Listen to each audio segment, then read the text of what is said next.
ಮಧುಗಿರಿ ಸರ್ಕಾರಿ ಪ್ರಥಮ ದರ್ಜೆ ಕಾಲೇಜಿನಲ್ಲಿ ಏರ್ಪಡಿಸಿದ್ದ ವಾರ್ಷಿಕ ಚಟುವಟಿಕೆಗಳ ಸಮಾರೋಪ ಸಮಾರಂಭವನ್ನು ಅಂತಾರಾಷ್ಟ್ರೀಯ ಗಾಯಕ ಚಿನ್ನದ ಪದಕ ವಿಜೇತರಾದ ಅಮ್ಮ ರಾಮಚಂದ್ರಜಿ ಉದ್ಘಾಟಿಸಿದರು. ಬಳಿಕ ಮಾತನಾಡಿದ ಅವರು, ಬಡತನ ಹಸಿವು ಕಲಿಸುವ ಪಾಠವು ಯಾವುದೇ ವಿಶ್ವವಿದ್ಯಾಲಯವೂ ಕಲಿಸುವುದಿಲ್ಲ. ಹುಟ್ಟು ಬಡತನದಲ್ಲಿದ್ದರೂ ಸಾವು ಚರಿತ್ರೆಯಾಗಬೇಕು. ಬಡತನವನ್ನ ಸವಾಲಾಗಿ ಸ್ವೀಕರಿಸಿ ಅಂಕಪಟ್ಟಿಯಲ್ಲಿ ಫೇಲಾದರೂ ಜೀವನದಲ್ಲಿ ಯಶಸ್ಸಿನ ತುತ್ತ ತುದಿಗೇರಬೇಕು. ಜೀವನದಲ್ಲಿ ಬರುವ ಭಯವನ್ನು ದಿಟ್ಟತನದಿಂದ ಎದುರಿಸಿ ಬಡತನವನ್ನು ಮೆಟ್ಟಿ ನಿಂತು ಸಾಧನೆಗೆ ಮುಂದಾಗಬೇಕು. ಯುವ ಜನರು ತಮ್ಮ ಭವಿಷ್ಯವನ್ನು ತಾವೇ ನಿರ್ಮಿಸಿಕೊಳ್ಳಬೇಕು ಎಂದು ಕರೆ ನೀಡಿದರು. ಕುಗ್ರಾಮದಲ್ಲಿ ಜನಿಸಿದ ನಾನು ಎಸ್ಎಸ್ಎಲ್ಸಿಯಲ್ಲಿ ಫೇಲ್ ಆದಾಗ ನನ್ನ ತಾಯಿ ತಂದೆ ನೀಡಿದ ಪ್ರೇರಣೆಯಿಂದ ಮರುಜನ್ಮ ಪಡೆದು ಕ್ರೀಡಾಪಟುವಾಗಿ, ರೈತನಾಗಿ, ಜನಪದ ಗಾಯಕನಾಗಿ, ಸಂಶೋಧಕನಾಗಿ ಹಲವು ಕ್ಷೇತ್ರಗಳಲ್ಲಿ ಪ್ರಾವೀಣ್ಯತೆ ಪಡೆದು ಇಂದು ಅಂತಾರಾಷ್ಟ್ರೀಯ ಮಟ್ಟದ ಗಾಯಕನಾಗಿ ಹೊರಹೊಮ್ಮಲು ಸಾಧ್ಯವಾಯಿತು ಎಂದರು. ಇದುವರೆಗೆ ಅಮೆರಿಕ, ಚೀನಾ, ಇಂಗ್ಲೆಂಡ್, ನೇಪಾಳ ಮತ್ತಿತರ ದೇಶದಲ್ಲಿ ಕನ್ನಡದ ಗೀತೆಗಳನ್ನು ಹಾಡಿ ಕನ್ನಡದ ಕಂಪನ್ನು ವಿಶ್ವ ಮಟ್ಟಕ್ಕೆ ಕೊಂಡೊಯ್ಯಲು ಸಾಧ್ಯವಾಯಿತು. ಕೋಟ್ಯಾಂತರ ಕನ್ನಡಿಗರ ಮನಸ್ಸು ಗೆಲ್ಲುವ ಶಕ್ತಿ ನನ್ನಲ್ಲಿ ಉದಯಿಸಿತು. ನನ್ನೊಳಗಿನ ಭಯ ದೂರವಾಗಿ ಸಾಧಿಸುವ ಛಲ ಮೂಡಿ ವಿಶ್ವ ಅಕ್ಕ ಸಮ್ಮೇಳನದಲ್ಲಿಯೂ ಕಾರ್ಯಕ್ರಮ ನೀಡಿರುತ್ತೇನೆ. ವಿದ್ಯಾಭ್ಯಾಸದ ಜೊತೆಗೆ ಪ್ರತಿದಿನ ದಿನಪತ್ರಿಕೆ ಹಂಚುತ್ತಾ ಪತ್ರಿಕೆಗಳ ವಿಚಾರಗಳನ್ನು ಮನನ ಮಾಡಿಕೊಂಡಿದ್ದು ನನ್ನನ್ನು ಈ ಮಟ್ಟಕ್ಕೆ ಬೆಳೆಸಲು ಸಾಧ್ಯವಾಯಿತು. ಆದುದರಿಂದ ಇಂದಿನ ಯುವ ಜನರು ಮದ್ಯಪಾನ, ಧೂಮಪಾನ, ಮೊಬೈಲ್ಗಳಲ್ಲಿ ಕಾಲಹರಣ ಮಾಡದೆ ಜೀವನ ಕಟ್ಟಿಕೊಳ್ಳುವ ಕಲೆಗಳನ್ನು ಕರಗತ ಮಾಡಿಕೊಳ್ಳಬೇಕು. ಆದುದರಿಂದ ಸಾಧನೆಗೆ ಪೂರಕವಾದ ಪ್ರೇರಣೆಯನ್ನು ತಂದೆ ತಾಯಿಗಳು, ಗುರುಗಳಿಂದ ಪಡೆಯಿರಿ. ತುಳಿದು ಬದುಕುವುದಕ್ಕಿಂತ ತಿಳಿದು ಬದುಕುವುದು ಶ್ರೇಷ್ಠ ಎಂದು ಅಮ್ಮ ರಾಮಚಂದ್ರಜಿ ತಿಳಿಸಿದರು. ಮನೆ ಸ್ವಂತ ಮನೆಯಿಂದನೇ ಬೆಳೆದಂತ ವ್ಯಕ್ತಿ ಇವತ್ತು ನಿಮ್ಮ ಮುಂದೆ ಎಸ್ಎಸ್ಎಲ್ಸಿ ಫೇಲ್ ಕ್ಯಾಂಡಿಡೇಟ್ ನಾನು ನಿಮ್ಮ ಮುಂದೆ ನಿಲ್ಲಿಸಿದ್ದಾರೆ. ನಮ್ಮ ಯಾರು ನಮ್ಮ professor Divakar sir SSLC fail ಆದಾಗ ಮಕ್ಕಳ ಜೊತೆ ಮಾತಾಡಿ ಸರ್, ನೀವು ಮಾತಾಡಿ ಆ ಮಕ್ಕಳ ಜೊತೆ ಮಾತಾಡಿದಾಗ ನನಗೆ ಎಲ್ಲೋ ಮುಚ್ಚಿದ ನನ್ನ ಬಗ್ಗೆ ನಾನು ಬಯೋಡಾಟಾ ಹೇಳಿ ಅಂದ್ರೆ ಎಸ್ಎಸ್ಎಲ್ಸಿ ಆಚೆ ರಾಮಚಂದ್ರ ಅಷ್ಟೇ, ಯಾವ ಡೆವಲಪ್ ಅಪ್ಪನ ಹೆಸರು ಗೋಪಾಲ್, ತಾಯಿ ದೇವಮ್ಮ ಅಷ್ಟೇ ನನ್ನ ಬಯೋಡಾಟಾ. ಆದ್ರೆ ಇವತ್ತು ನನ್ನ ಬಗ್ಗೆನೆ ಹಂಪಿ ಯೂನಿವರ್ಸಿಟಿ ಒಬ್ಬರು ಲೆಕ್ಚರ್ ಅಂತಿದ್ರು. ಇವತ್ತು ನಾನು ಪಿ ಎಚ್ ಡಿ ಮಾಡ್ತಿದ್ದೇನೆ, ನಿಮ್ ಬಗ್ಗೆ ಒಂದು ಪಿ ಎಚ್ ಡಿ ಮಾಡ್ತೀನಿ ಸರ್ ಅಂತ ಅಂದ್ರೆ ನನ್ನ ಬಗ್ಗೆ ಒಂದು ಪಿ ಎಚ್ ಡಿ ಬರ್ತದೆ ಥೀಸಿಸ್ ಅಂದ್ರೆ ನನಗೆ ಎಷ್ಟು ಖುಷಿ ಆಗ್ಬೇಕು.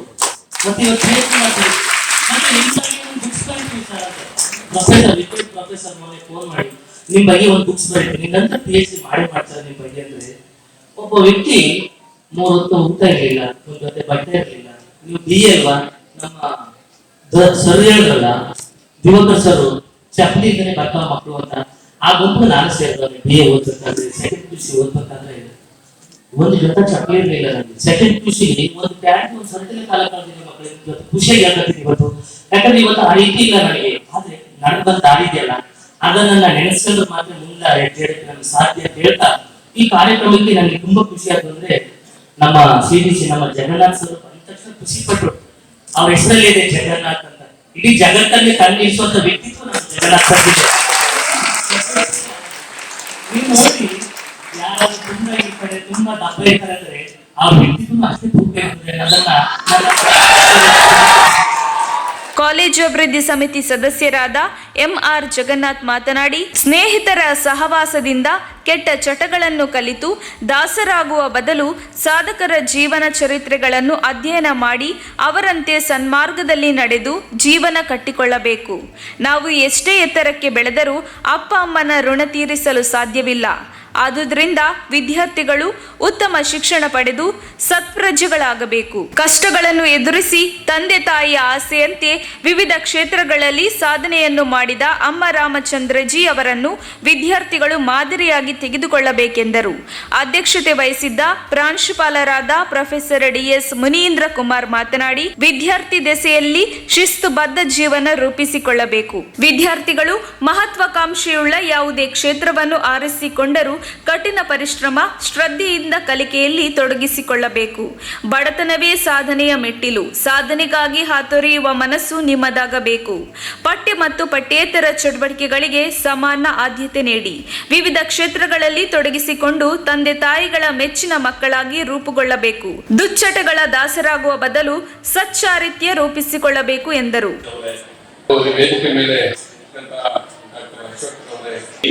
ಇವತ್ತು ವಿಚಾರ ತಿಳಿಸೋದಕ್ಕೋಸ್ಕರ ಅವರು ಪದೇ ಪದೇ ವಿಚಾರ ಏನಂದ್ರೆ SSLC ನಾನು ಫೇಲ್ ಆದೆ, SSLC ನಾನು ಫೇಲ್ ಆದೆ ಅಂದ್ರೆ ವಿದ್ಯೆಗೆ ಕೊನೆ ಇಲ್ಲ. ನಮ್ಮ ಶ್ರಮ ಏನಿದೆ, ವಿದ್ಯೆ ಬಗ್ಗೆ ಆಸಕ್ತಿ ವಹಿಸಿದ್ರೆ ನಾವು ಏನು ಗುರಿ ಬೇಕಾದ್ರೂ ಸಾಧನೆ ಮಾಡ್ಬೋದು ಅನ್ನೋ ಉದ್ದೇಶದಿಂದ ನಿಮ್ಗೆ ಪದೇ ಪದೇ ಒತ್ತಿ ಹೇಳಿದ್ರು. ಆ ಒಂದು ಸಾಧಕನ ಒಂದು ವಿಚಾರವನ್ನ ನೀವು ತಿಳ್ಕೋಬೇಕು. ದಯಮಾಡಿ ಹುಡುಗರು ಗಲಾಟೆ ಮಾಡ್ಬಿಡಪ್ಪ. ನಾನು ಕಾಲೇಜಲ್ಲಿ ಡಿಗ್ರಿ ಕಾಲೇಜಲ್ಲಿ ಓದಿದ್ರು, ಪ್ರೆಸಿಡೆಂಟ್ ಆಗಿದ್ದು, ನಾನು ಇದೇ ರೀತಿ ಮಾಡ್ತಿದ್ದೆ. ಕೆಲವು ವಿಚಾರಗಳನ್ನ ತಿಳ್ಕೊಳ್ಳಿ. ಯಾಕೆ ತಾಯಿ ಬಗ್ಗೆ ತಂದೆ ಬಗ್ಗೆ ಅಷ್ಟೊಂದು ಕಾಳಜಿ ಇಟ್ಟಿದ್ರು ಅಂದ್ರೆ, ಇವತ್ತಿನ ಮಕ್ಕಳು ಹಿಂದೆ ನಾವು ನಮ್ಮ ತಂದೆಗೆ ನಾವು ಅಣ್ಣ ತಂದೆ 5 ಜನ, ನಮ್ಮ ಅಜ್ಜಿಗೆ 12 ಜನ ಮಕ್ಕಳಿದ್ರು. ಯಾರೊಬ್ರು ಮೃತ್ಯುವಾದ್ರೆ ಇನ್ನೊಬ್ರು ಸಾಕಣೆ ಒಂದು ಪರಿಸ್ಥಿತಿ ಇತ್ತು. ಇವತ್ತು ಆ ಸ್ಥಿತಿ ಇಲ್ಲ. ನೀವು ಓದ್ತಾ ಇರ್ತೀರಾ ಬೈಕಲ್ಲಿ, ಯಾರನ್ನ ನೋಡ್ಕೊಂತೀರಾ, ಏನೋ ಹೋಗ್ತೀರಾ, ಹೆಚ್ಚು ಕಡಿಮೆ ನಿಮ್ಮ ತಂದೆ ತಾಯಿ ಸಾಕೋಕೆ ಯಾರು ಇರಲ್ಲಪ್ಪ. ದಯಮಾಡಿ ಯೋಚನೆ ಮಾಡಿ. ಕಾರ್ಯಕ್ರಮದಲ್ಲಿ ಕ್ರೀಡಾ ಮತ್ತು ಸಾಂಸ್ಕೃತಿಕ ಚಟುವಟಿಕೆಗಳಲ್ಲಿ ವಿಜೇತರಾದವರಿಗೆ ಬಹುಮಾನ ನೀಡಲಾಯಿತು. ಪುರಸಭಾ ಸದಸ್ಯ ನರಸಿಂಹಮೂರ್ತಿ, ಸಾಂಸ್ಕೃತಿಕ ಸಂಚಾಲಕ ಪ್ರೊಫೆಸರ್ ದಿವಾಕರ್ ಕೆ, ಪ್ರಾಧ್ಯಾಪಕರಾದ TN Narasimhamurthy, doctor Ashok, doctor Srinivas NT, Purushottam, doctor SR Hanumantharaya, Lakshmi Pathayya, doctor Nagabhushana, doctor Manju Bhargavi, Manjunath B Srihari, Lalitya Kala ಮಂಡಳಿಯ ಲಲಿತಾಂಬ, ಲಕ್ಷ್ಮೀ ನರಸಯ್ಯ ಮತ್ತಿತರರು ಭಾಗವಹಿಸಿದ್ದರು. ಡಾಕ್ಟರ್ ವಿಜಯಲಕ್ಷ್ಮಿ N ಕಾರ್ಯಕ್ರಮ ನಿರೂಪಿಸಿ, ಪ್ರೊಫೆಸರ್ ದಿವಾಕರ್ ಸ್ವಾಗತಿಸಿ, ಪ್ರೊಫೆಸರ್ ಪುರುಷೋತ್ತಮ್ ವಂದಿಸಿದರು. ವರದಿ ಅಬಿದ್ ಮಧುಗಿರಿ. ಮತ್ತೆ 2015-16ನೇ ಸಾಲಿನಲ್ಲಿ MCOM ತರಗತಿಗಳನ್ನು ಕೂಡ ಪ್ರಾರಂಭ ಮಾಡ್ತೀವಿ. ತದನಂತರ 2017-18ರಿಂದ MA ಕನ್ನಡ ತರಗತಿಗಳು ಮತ್ತೆ MA ಅರ್ಥಶಾಸ್ತ್ರ ಮತ್ತೆ MA ರಾಜ್ಯಶಾಸ್ತ್ರ ಕೋರ್ಸ್ಗಳನ್ನು ಕೂಡ ನಮ್ಮ ಕಾಲೇಜಿಗೆ ಮಂಜೂರಾಗಿತ್ತು. ಕಾರಣಾಂತರಗಳಿಂದ ಅವೆರಡು ಕೋರ್ಸ್ಗಳು ಪ್ರಸ್ತುತವಾಗಿ ನಡೀತಾ ಇಲ್ಲ. ಆದ್ರೆ MCOM ಮತ್ತು MA ತರಗತಿಗಳು ಬಹಳ ಚೆನ್ನಾಗಿ ನಡೀತಾ ಇದೆ. ನಮ್ಮ ಕಾಲೇಜು ಎಲ್ಲ ಚಟುವಟಿಕೆಗಳಲ್ಲೂ ಕೂಡ ಸಕ್ರಿಯವಾಗಿ ತೊಡಗಿಸ್ಕೊಂಡು ಬಂದಿರುವಂತದ್ದು ನಮ್ಮ ಕ್ರಿಯಾಶೀಲ ಪ್ರಾಂಶುಪಾಲರಾದಂತಹ ಯಾಗಿದ್ದಂತ ಅವರ ಒಂದು ಕಾರ್ಯ ಮತ್ತು ಎಲ್ಲ ಅಧ್ಯಾಪಕರ ಕೊಡುಗೆ ಅಂತ ಹೇಳಿ ನಾವು ಈ ಸಂದರ್ಭದಲ್ಲಿ ಅವರನ್ನ ನೆನೆಸಬಹುದು.